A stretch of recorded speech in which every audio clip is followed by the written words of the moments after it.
नमस्कार, आप देख रहे हैं पीपीटी न्यूज और मैं हूं आपके साथ संजय रामफल। अब करते हैं चरखी दादरी की अहम खबरों की तरफ रुख। प्रधानमंत्री नरेंद्र मोदी नवंबर माह में रेवाड़ी में रखेंगे AIIMS की आधारशिला। दादरी में मेडिकल कॉलेज निर्माण के लिए प्रक्रिया अंतिम चरण में। चरखी दादरी क्षेत्र के लोगों को भी मिलेंगी बेहतरीन स्वास्थ्य सुविधाएं। लोकसभा सांसद धर्मवीर सिंह ने जिले के गांव में जन संवाद के तहत समस्याएं सुनी। अब खबर विस्तार से। क्षेत्र के लोगों को बेहतरीन स्वास्थ्य सुविधाएं उपलब्ध कराने के लिए सरकार लगातार प्रयास कर रही है। इसी कड़ी में आगामी नवंबर माह में देश के प्रधानमंत्री नरेंद्र मोदी रेवाड़ी में AIIMS की आधारशिला रखने जा रहे हैं। इस अखिल भारतीय आयुर्विज्ञान संस्थान के बन जाने से चरखी दादरी के क्षेत्र के लोगों को भी काफी लाभ होगा। साथ ही चरखी दादरी में जल्द ही मेडिकल कॉलेज बनाने की सभी औपचारिकताएं पूरी हो जाएंगी।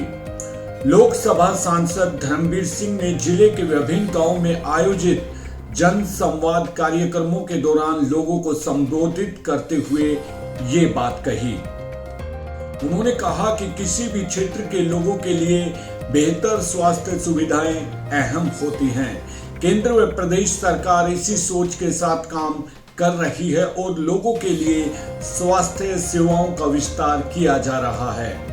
पूरे हरियाणा के लिए गर्व की बात है कि आगामी नवंबर माह में रेवाड़ी में एक और AIIMS संस्थान का निर्माण शुरू होगा, जिसकी आधारशिला रखने के लिए देश के प्रधानमंत्री नरेंद्र मोदी स्वयं आ रहे हैं। उन्होंने कहा कि सरकार हरियाणा के सभी जिलों में मेडिकल कॉलेज बनाने के अपने निर्णय पर कृत संकल्प है और इसी कड़ी में दादरी में भी मेडिकल कॉलेज का निर्माण होना है। इस परियोजना को लेकर प्रक्रिया अंतिम चरण में है और जल्द ही सभी औपचारिकताएं पूरी कर मेडिकल कॉलेज का निर्माण कार्य शुरू करवाया जाएगा।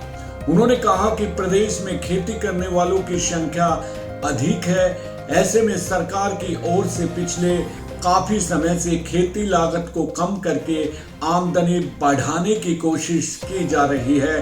किसानों के लिए सरकार नई योजनाएं लाकर उनको फायदा पहुंचा रही है। उन्होंने कहा कि बाड़ा क्षेत्र में कई इलाके ऐसे हैं जहां फसलों के लिए पानी की कमी है और खेतों में नहरी पानी नहीं लगता।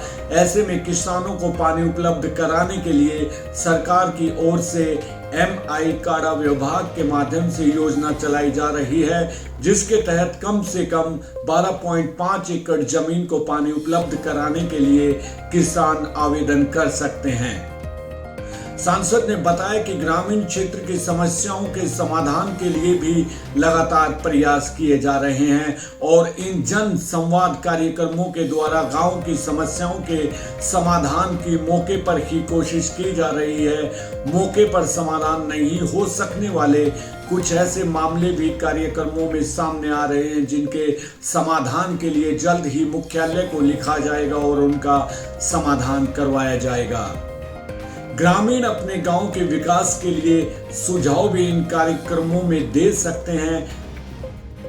सांसद ने जिले के डोका, हरोदी, बिलावल, पिचोपा कला, द्वारका और डाडमा गांव में जन संवाद कार्यक्रम के तहत लोगों की समस्याएं सुनी और उनके समाधान के भी निर्देश दिए। मंडियों से बाजरा उठान में तेजी के लिए DC ने दिए सख्त आदेश। उपायुक्त मनदीप कौर ने हेपेड सहित सभी संबंधित एजेंसियों को सख्त निर्देश जारी कर तेजी से बाजरा उठान करने को कहा है। मंडियों में धीमे उठान को लेकर आ रही शिकायतों पर संज्ञान लेते हुए ये आदेश दिए हैं। सरकार के निर्देशों के अनुसार जिले की मंडियों में बाजरा की खरीद की जा रही है, लेकिन पिछले कुछ दिनों से मंडियों में खरीद के बाद उठान को लेकर शिकायत आ रही थी। मीडिया ने भी इस मामले को लेकर मुद्दा उठाया था। उपायुक्त ने मामले की गंभीरता को देखते हुए तुरंत संज्ञान लिया और हेफेड सहित सभी संबंधित एजेंसियों को उठान में तेजी लाने के सख्त निर्देश दिए हैं और साथ कहा है कि उठान लगातार हो, उठान में किसी भी प्रकार की रुकावट न आए। उपायुक्त मनदीप कौर ने बताया कि जिले के सभी संबंधित मंडियों में बाजरा खरीद को लेकर सरकार द्वारा जारी निर्देशों की पूर्णतः पालना सुनिश्चित की जाए। संबंधित विभागों के अधिकारी व कर्मचारी स्वयं मौजूद रहें, खरीद सहित उठान की दैनिक आधार पर रिपोर्ट दें और रिपोर्ट में प्रतिदिन की खरीद व उठान के साथ कुल खरीद व उठान का ब्यौरा भी हो। उन्होंने ये भी कहा है कि उठान के लिए जिस ठेकेदार के साथ अनुबंध किया गया है उसको भी स्पष्ट कर दिया जाए कि वह पर्याप्त संख्या में वाहनों का हर समय इंतजाम रखे।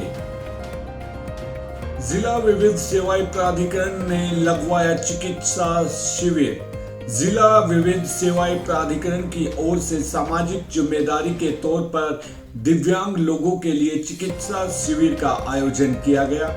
दिल्ली बाईपास स्थित दिव्यांगजन आश्रम में आयोजित इस शिविर में 63 लोगों के स्वास्थ्य की जांच की गई। जिला विविध सेवाएं प्राधिकरण के सचिव एवं सीजीएम सौरभ कुमार के निर्देश पर स्थानीय दिल्ली बाईपास के पास स्थित दिव्यांग जन आश्रम में चिकित्सा शिविर का आयोजन कर स्वास्थ्य जांच की गई। शिविर में नागरिक अस्पताल के चिकित्सकों ने 63 दिव्यांग जनों के नाक, कान, गला, छाती, ब्लड आदि की जांच की गई और निःशुल्क दवाइयां भी दी गई। इस मौके पर जिला विविध सेवाएं प्राधिकरण की ओर से सीनियर पीएलबी रोहतास शर्मा भी मौजूद रहे। रोहतास शर्मा ने बताया कि प्राधिकरण की ओर से सामाजिक कार्यों में सहभागिता की जाती है।